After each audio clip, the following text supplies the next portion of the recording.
So this is the CatDV or Pegasus. They have two versions. One's called Pegasus, one's called CatDV.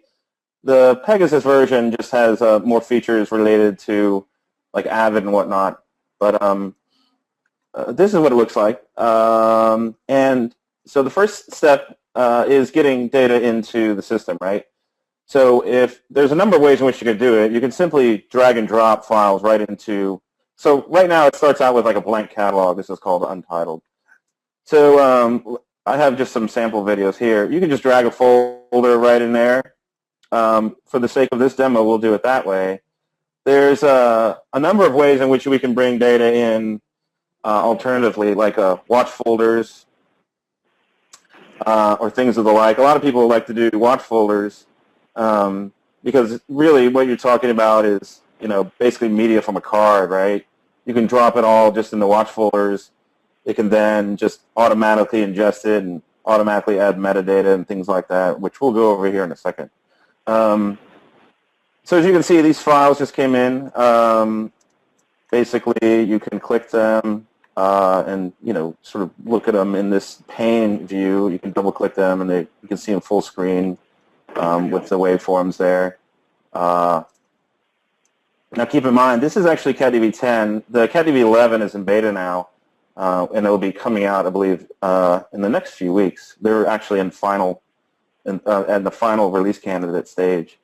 So what that brings is a lot more support for formats such as, say, like this MTS file here, sort of weird files that don't normally play in QuickTime will actually play within CatDV in the newer version. And that's going to be important. I mean, MTS is obviously Sony, is wrapping a ton of footage. I mean, NMX wrappers, but MTS is a legit format. Oh yeah. And so this would play no problem in the newer version, right? Okay. Because right now you would need like VLC to play this on a Mac, right? But in here, they use a different playback engine in the newer version, which is the one you would actually get because it will be out by then. Is there the Windows one as well, or is it Mac only? I'm sorry? No, it's Mac and PC. Okay. Yeah. Also, keep in mind that if you use like P2 Media or with MXF support, it will actually do what's called like a meta clip, which actually allows you to just bring the contents of the card directly in without doing any transcoding, and allow you to sort of view it and play it back. Yeah, because our new Sony shoots on the QXD for cards or XQD. Okay. Yeah, the XQD, which is their XEV. That's Sony's XEVC codec, which goes all the way up to 4K. So that's what we're going to mostly be doing, is ProRes 422 4K, and then Sony's XQD card that rolls XEVC 4K. That's the future in the next 6 to 12 months. This needs to be future-proof. Yeah, I mean, if we had, it would be good if I could get some. Let me just take a note of that. What was that again? The Sony what? So Sony's XEVC codec, which is very similar to XAVC, right? Oh, yeah, okay. Is the much more broadcast-friendly, and Sony, of course, always has to have their own flavor, right? Oh, of course. Sony can't actually adopt anything universal, so they have their own card, the the XQD, so the XQD card, and they record their 4K flavor in XEVC. But then I'm going to have several projects. I have a project going on next month, actually in the next couple of weeks. We'll probably roll 422 on that ProRes 422 4K.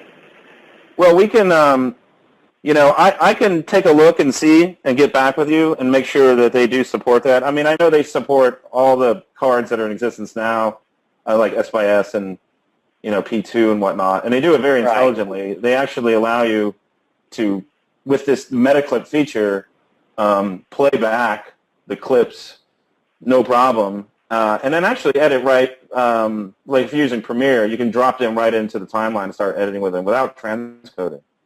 Right. Which is Yeah, super. Premiere does, we don't transcode anymore either, which is great. Yeah, it saves so much time and saves so much space on your story. All right, so go for it. So you've dragged and dropped your clip. You're a producer in the field, or you're here at home base. What's the next step? Okay, so again, just showing you a couple things. You can go through all these different views. This just clicking this, you can go into the list view. So let's say you wanted as a producer in the field, you dropped all these clips in, and you want to put together like a little rough. I guess one of your requirements was you wanted to put a little like rough edit together, right? A rough cut, yeah. Yeah. So here you can do what's called a create sequence, and we'll just call this demo. So basically, if I wanted to select a bunch of these and then hit create sequence, it would create it based on the items that I selected. Well, that's interesting. Well, it's because I was selecting I think I was selecting one of those files that was not correct. Yeah. If you have highlighted. Let me do that again. So create sequence, and we're going to call this test. No. What's into, out to? Whole clip in and out. Yeah, so if you actually had set in and outs here, which I might be jumping ahead, but... Yeah, go through and do that. Okay. Yeah, I mean, let me just close this off right quick. So basically, in here, right, you can, you got your JKLs, like when you're normally editing, right? JKL, okay. Yeah, so you can then, you can set in and out. So if you're like, well, I like it kind of here, I just hit the I button. I like it to there. That's an out. So that's set in and outs. You can also set markers, right? This is like or how do you set your markers? Well, you click that little see the flag. Hit the flag, or you can just hit I or O. Or hit the M key, M, right? So this could be like marker 1, and we'll just be like cars. And then there's that. I'll add another one, and I'm just going to hit M. And this is. Now, what if I wanted to add transcription in there, and I had a transcriber making ins and outs, but these transcribers were actually transcribing the whole clip. Could they put the transcription in there somewhere? You mean if they're like, so they want to basically type in what's being like spoken about? The actual, yeah. It's like they were, because we do a ton of interviews, we do session records. So transcription for me going forward is just going to be mission critical. So if I've got, as footage comes in from the trade shows, transcribers will be transcribing it. Where in there would they put it? Would they set a marker? Then every minute they'd set a marker, then type in. Every next minute type in. Maybe in their notes. Yeah, I mean, there's there's an endless amount of fields that you can associate with like a movie over here. This is just kind of a small sampling of it that I put together. But you can there's a notes field where you can put a lot of that in. As far as like having this sort of track it in real time. There's a way you can set in and out markers as like here, instead of an event marker, you can say it's a range marker.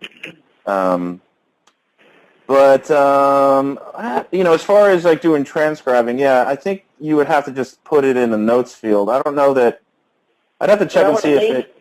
I want to link the transcription to a point in time. So if it's a 30-minute speech.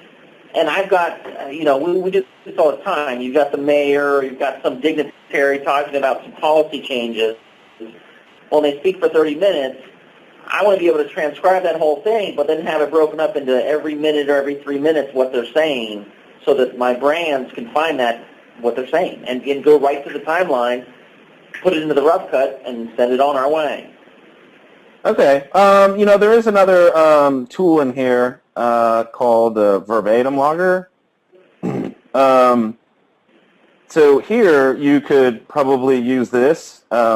This allows you to set up, associate number keys with certain kind of words, right? So you could just, as it's playing, you could sort of do that. But you could also, you have a much more kind of a bigger canvas here, if you will, to do some kind of type look. over there. So right, if I was Every 5 minutes or every 3 minutes or every minute, create an event, transcribe it, create another event, transcribe it, create another event. But does this stay within that clip though on the timeline? Oh yeah, it does. Like, I mean, once you create all this data, it all stays. It'll all be brought up at that marker point. Okay. Okay. So yes, and then not only that, it'll come over when you bring it into Premiere. Into Premiere. So yeah. Okay. It's just not. You have to understand, Tom. You're going up right up against EditShare. We just came out of an hour-long session with EditShare, so you guys are we're comparing right now. Oh, okay. Yeah, no problem. Your system and theirs had that built in. Yours opens up a window. That's all. It's just a pop-up window. It's a separate window. That's right. all. Okay. But it looks like it does it. Yeah. All right. So that's how you can do markers and add transcripting if you'd like through, and again, this verbatim logger, is a separate tool here, which, is pretty useful, I think. But yeah, so all this matches back to the high-res footage, right? These are just low-res proxies, right? Well, right now, these are the high-res originals that we're looking at. Are the high-res?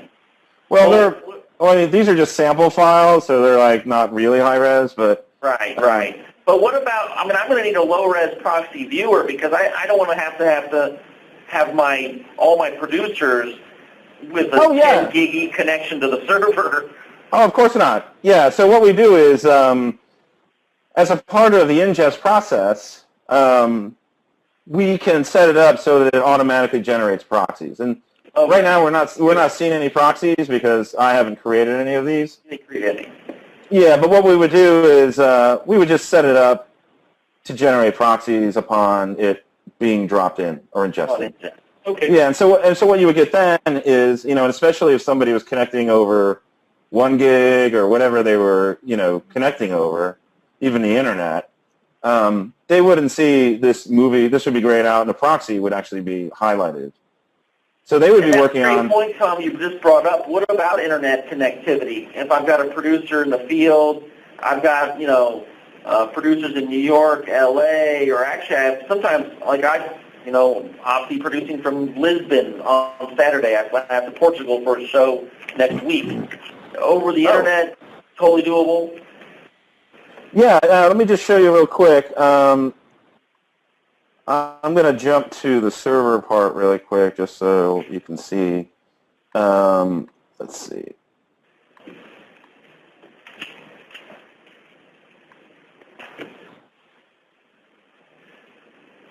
I'm just basically publishing this catalog up. So now, once you are... so this would be like what the web interface looks like. So if you wanted to go in through the web, let's say somebody, you have to have the right ports open and whatnot, of course, for them to get to it. Oh, no, login.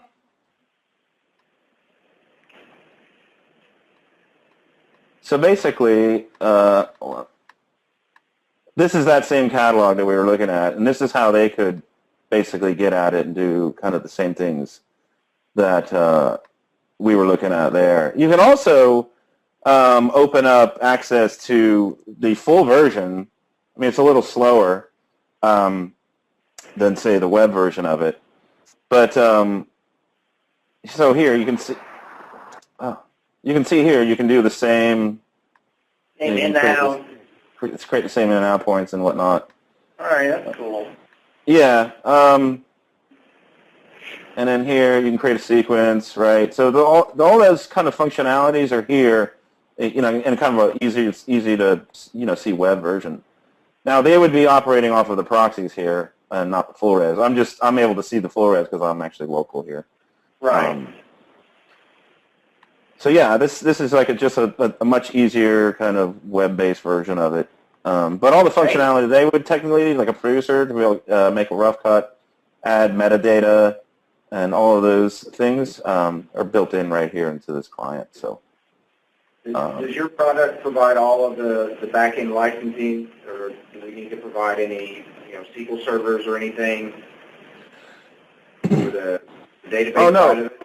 It does provide all of that. If you look at the CatDV control panel, when you actually install it, you have your there's options to be able to use different databases. So there's a built-in CatDV server database, which is based on H2. You could also use MySQL or Oracle, or if That's fine. Yeah. So usually a lot of people use MySQL. And it installs it for you. It also installs, and configures, basically Tomcat, and all of these things are kind of taken care of for you automatically, which is pretty cool. So, so there's that. Let's see. All right, so we'll go back and we'll do a quick little sequence here. So, in the tools again, create sequence. So I'm just going to do that. So in this case, you can see there's this little sequence here. I'm clicking on things, and now I can make adjustments here on the fly, and it just kind of see how it just sort of shortens it up. I decided to make my in and out a little shorter there on that one. Let's swap order real quick. Just swap around 2 shots. Oh yeah, so doing that. Nice. Yeah, scrub. It's like it's pretty cool. And then I could grab and add anything else from here. Like, I want to add it. So you can add it anywhere. It's just kind of like magnetized editing, Okay. Failed to activate. Failed to activate movie. Some of these clips are just not the greatest in the world, so I apologize if some of them are erroring out. I got them from the internet. Get the idea of how easy it is to maneuver on your timeline. So, you can kind of you can make it smaller and bigger, and you can also add another one if you'd like. So you can. I assume you have an audio component running beneath that. Yeah. If there's audio on there, we can hear the audio. Yeah. Right. And is the audio editable? Actually, looks like he said you could add another track and just add an audio track if you want to put in like a voiceover. Like a music track or voiceover. Yeah, I mean, you could. An audio track? You can, yeah. So, like, if I... oh, that's cool. What is this? Hold on. That's pretty darn... Hold on a second here. I'm going to just quit. I'm going to quit out of this for a second. Oh, there's A2 under there. Or, no. Sorry, I'm just going to quit this for a second. I think it was acting a little funny there for a second. Sorry about that. Acting a little swirly. Yeah, the applications always know when you're doing a demo. So. Yeah, that's when it does the swirl. Exactly.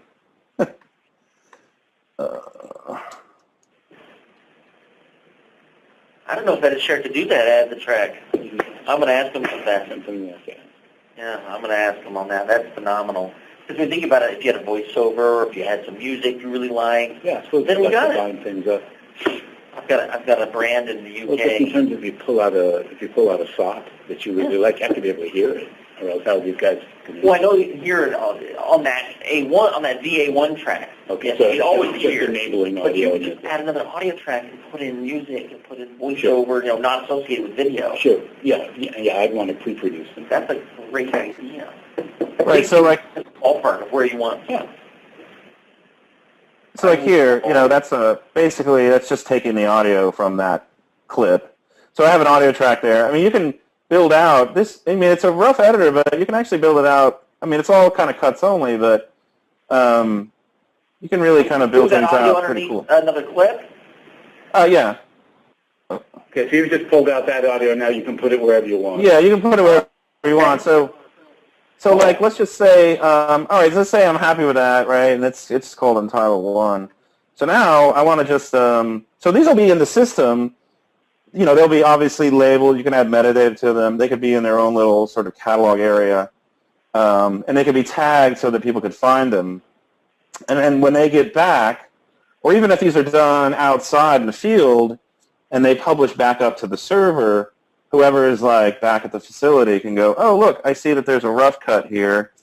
Now, the question will be at that point, the media won't exactly be there, right? Because you're going to be out in the field. How could you possibly upload? If the footage hasn't gone over. But let's assume the footage is congested. But it will be an edit decision list, right? So, like in this case, I want to go, all right, let me just, I'm going to send this over to Premiere right now, right? So this will just basically open up. Basically, you right-click it, and then it'll say send to Premiere. I probably did that too quick, so I'll show you that again. That's pretty cool. We saw it. It was an export. Yeah, so what it does is it exports it into a temp area, just to give you a little bit. That's amazing. Oh, hold on. It was looking at Premiere was looking for a project that I had deleted. So let me just launch it first, because it errored out on itself. Sorry about that. Premiere likes to... Oh, come on. The problem with systems that have gotten smart. Yeah, it's like, hey, where's that project you deleted? Oh, it's not there. All right, I'm going to go ahead and quit. It's like, well, why? I didn't. It's so weird. All right, so here when I write, what you want. It does presume. And of course, this is a demo version. Let me just continue the trial. All right, so here you can see there's, I can edit that sequence. I can export. And this is where, you can send it to whatever you'd like. If you had Final Cut Pro 10, if you were one of those people, you could do that, or you could use Premiere. You can actually change this to, either flavor of Premiere, any of the versions that you have. So I'm assuming you guys are using maybe 6 or 2014. What about an OMF to, I bet you Pro Tools, what is Pro Tools? They can take an Avid project because they own them, right? I think. Oh, yeah. Yeah, and in here you can actually do export to Avid here. So let me see. Let me just export this again.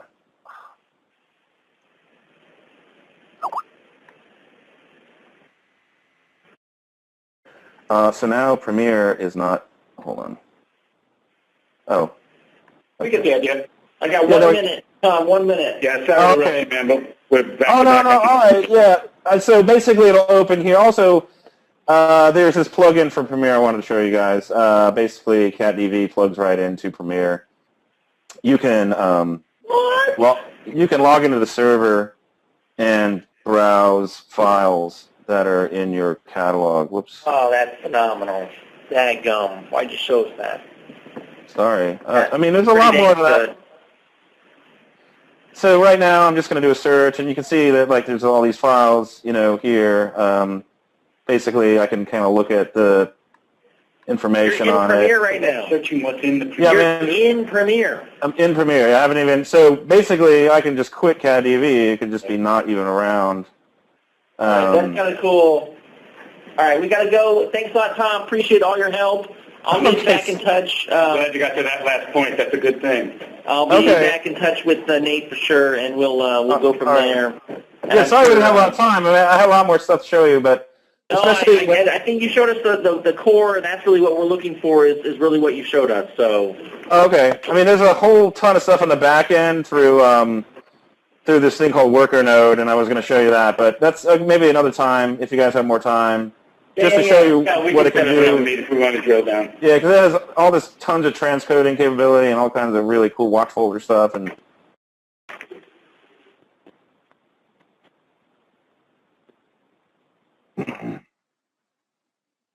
that's true. That'd be great. We can just watch it at our leisure. Yeah. Okay. Yeah, why don't you do that if you don't mind, and then we can contact you if we have any questions. Okay, that sounds good. Okay. Awesome. Thanks a lot, Tom. Thanks, all right, you're welcome. Guys, we appreciate it. On the back end, there is, what's called the worker node, right? So this is the worker node. And basically, what you can do is edit this config and have it do many different things for you on the back end. and there can be a number of different triggers that set this thing into motion. And they're all called watch actions. So you can either set up, so right now I have a transcoded ProRes, just a watch folder that's like on my desktop. So I'll just show you as an example. Basically, if I drop any file in there, so this is called a drop test, right? So I'm going to go ahead and just drop a bunch of movies in there. And this thing should go to town on them. In fact, I could just drop in probably all of these.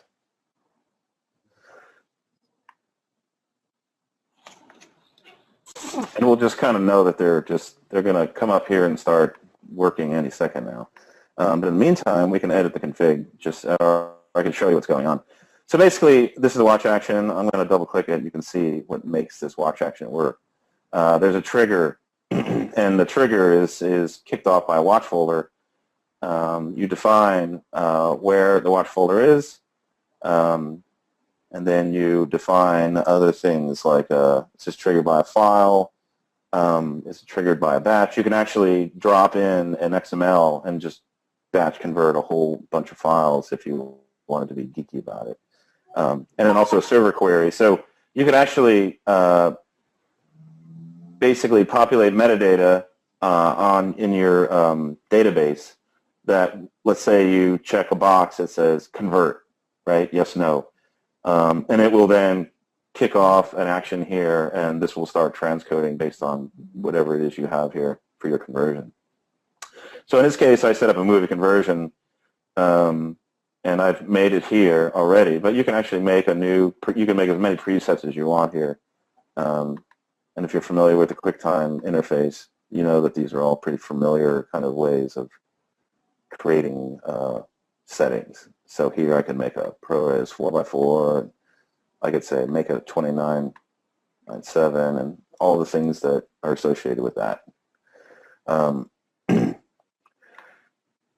So as you can see, this has started doing transcoding. So it's actually taking this media and it's creating ProRes 422 files. So that's one way of actually doing it. You can actually have this destination be, somewhere on your server. You can have it automatically create metadata based on this action. So if you have a field that says, mezzanine converted to 422 as a field that you want to populate, you can do that. So that's just one way of getting, using the back-end automations to get media into CatDV and into the catalog, which you can then sort of access. Now, I hadn't set this up to actually publish it to a catalog. I just wanted to really show sort of how it does its transcoding. You can also use, instead of just using the built-in transcoder, you can have it use any number of outside transcoders that you'd like as well. So if you wanted to use Episode Engine or Vantage or Elemental or anything like that, there's hooks that we can use to get in there and set that up. So very powerful. This worker node itself is just a full-on app unto itself that is just extremely awesome. So that's kind of like the worker node. So that's just going to just go, and and now you're just kind of doing whatever you need to do. And if you're on an editing station, this is creating all these proxies, or in this case, it's actually creating mezzanine clips. And you don't have to waste any CPU cycles doing it on the local machine. Pretty cool. Let's see. I didn't really get to go over a lot of the search.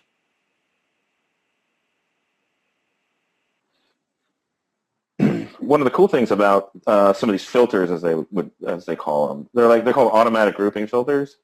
So if you're quickly looking for something that has an attribute, let's say, and let's say that attribute is format, these filters automatically know everything about these files. So like in this case, it knows that there's MPEG-2 files here, MPEG-4, and QuickTime. It's already showing it here.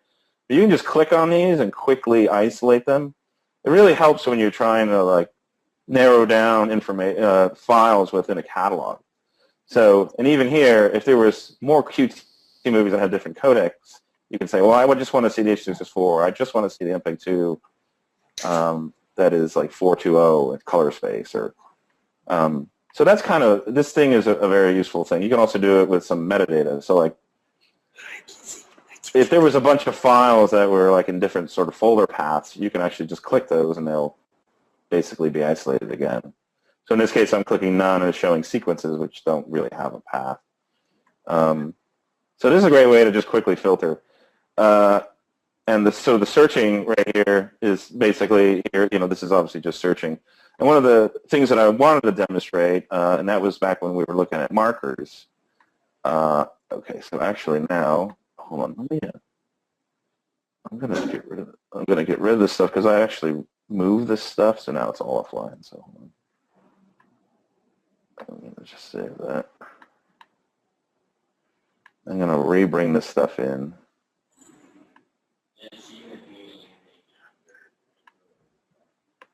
Because it's all here now.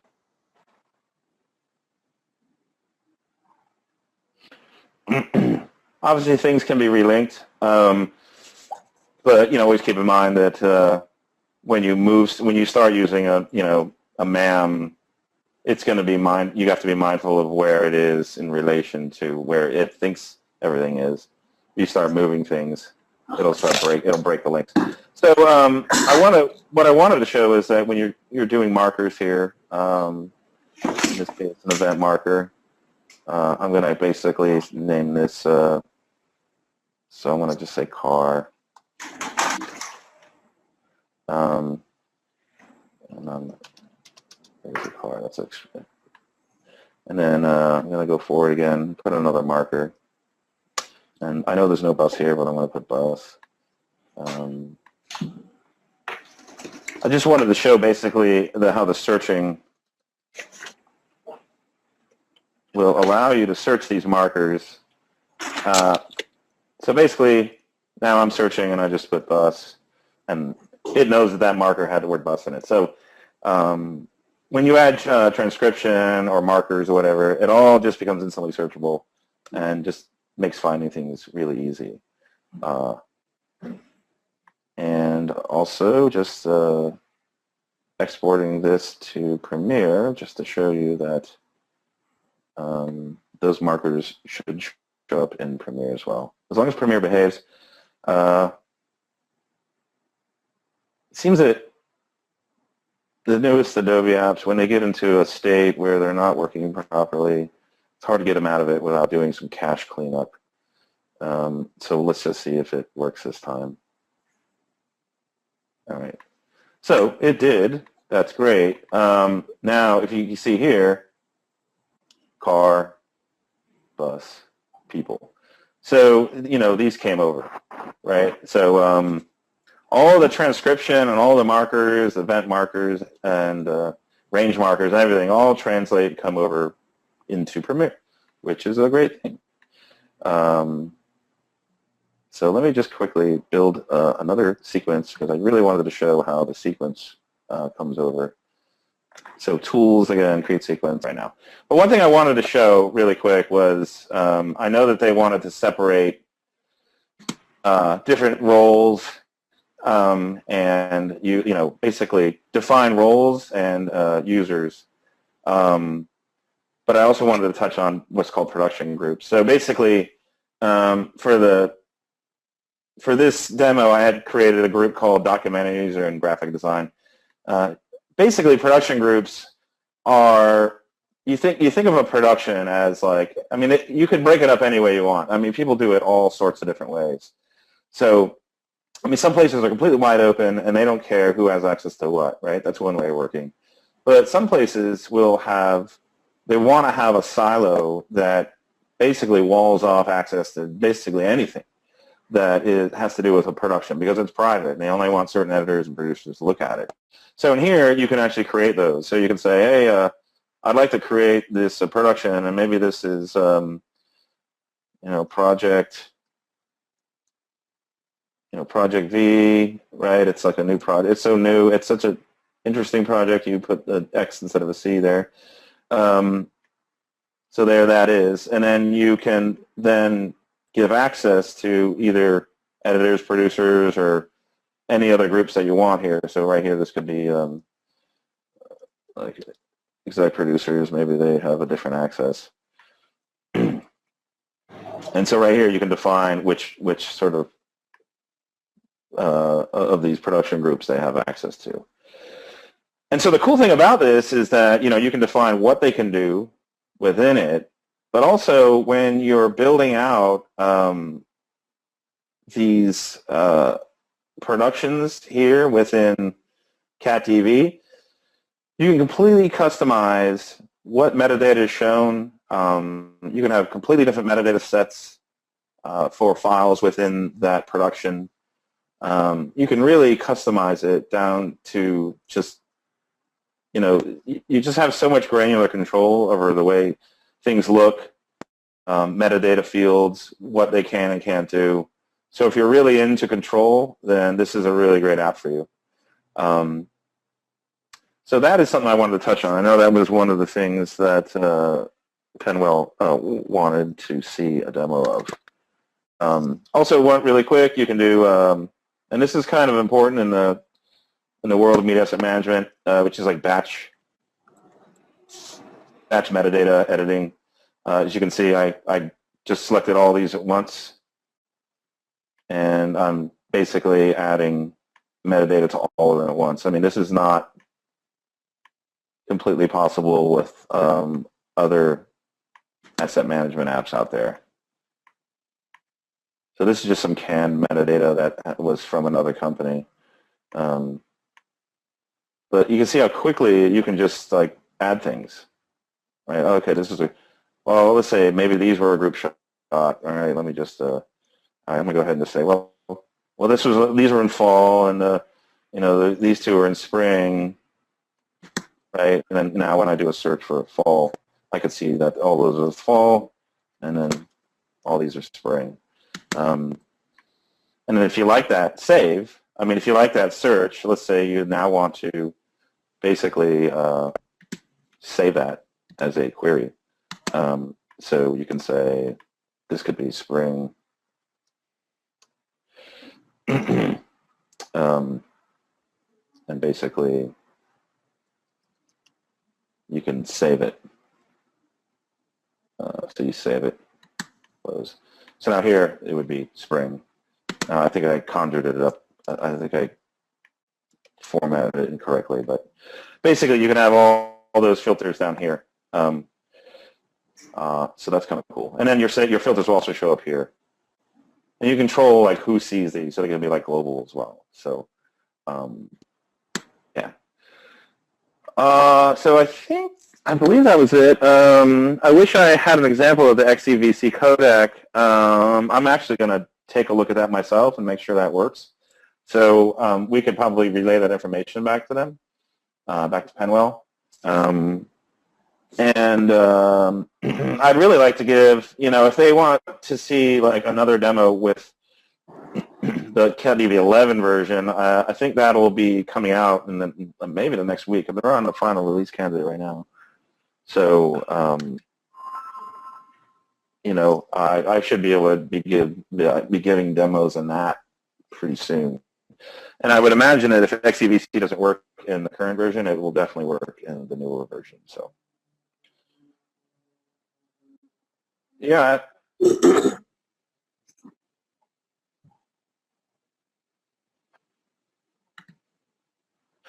Yeah, maybe, I don't know if you edit out any of the errors or, yeah, I mean, if you were, you know.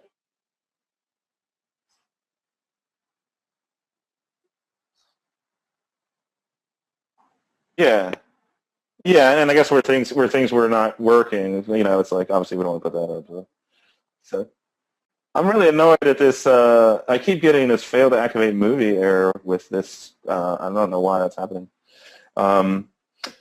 Cool.